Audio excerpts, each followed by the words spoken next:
He was smiling when he dug the grave. I still can't explain why I went out that night. The village was quiet, as it always was after sunset. The only sound was the steady chirping of crickets and the occasional hoot of an owl. The moon was half hidden behind clouds, casting strange shadows over the dirt path I followed. I was heading to my uncle's compound because his goat had broken into our yam field earlier that day. I wanted to make sure he tied it up. But halfway there, I noticed a faint, rhythmic sound coming from the bush nearby. It wasn't a normal sound, more like someone dragging something heavy across dry leaves. I should have kept walking, but curiosity got the better of me. I stepped off the path, crouched low, and crept closer. That's when I saw him. He was a tall man, with broad shoulders and a shaved head. I recognized him right away, Kosi, the quiet hunter who lived at the edge of the village. Everyone liked him, mostly because he kept to himself and always shared meat from his hunts. But what I saw that night wasn't the Kosi everyone knew. He wasn't dragging a dead animal. He was dragging a body. My heart pounded so loudly I thought he'd hear it. The body was wrapped in a dark cloth, and from the way it sagged, I could tell it wasn't alive. Kosi didn't seem worried about being seen. He was calm, almost too calm, like he'd done this many times before. I stayed frozen in place as he dug a shallow grave, his movements deliberate, almost practiced. When he finished, he stood over the grave for a long moment, then did something that made my stomach turn. He smiled. Not a nervous smile or one of relief. It was like he was satisfied. I should have run back home right then, but I didn't. Instead, I followed him. Kosi went back to his compound, and I kept my distance. His house was small, tucked behind tall banana trees. From the shadows, I saw him sit down outside and light a lantern. That's when another figure appeared, a woman. Her name was Ada, and she was new in the village.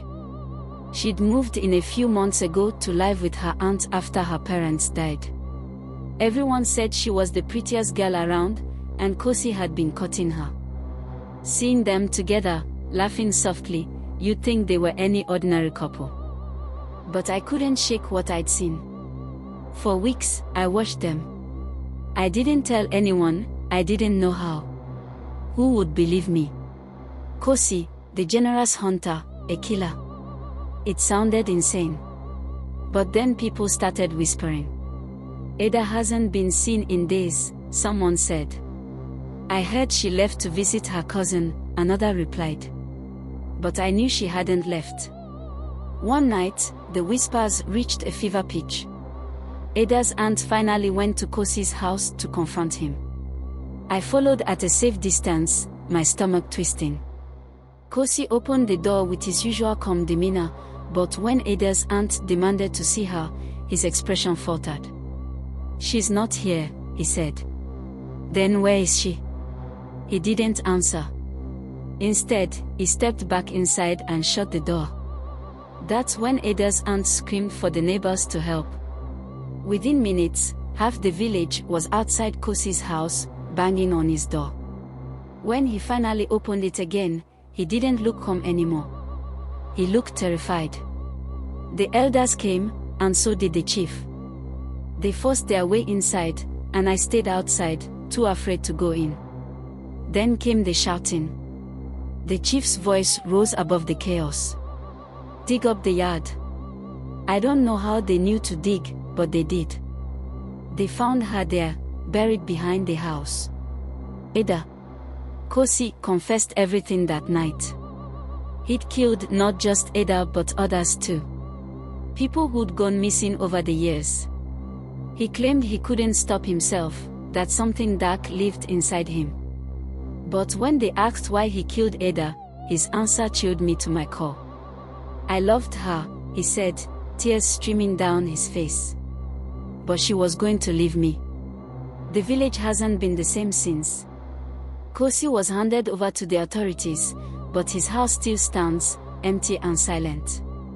Some nights, When the wind blows through the banana trees, I think I can hear the dragging sound again. And I wonder, how many more graves are out there?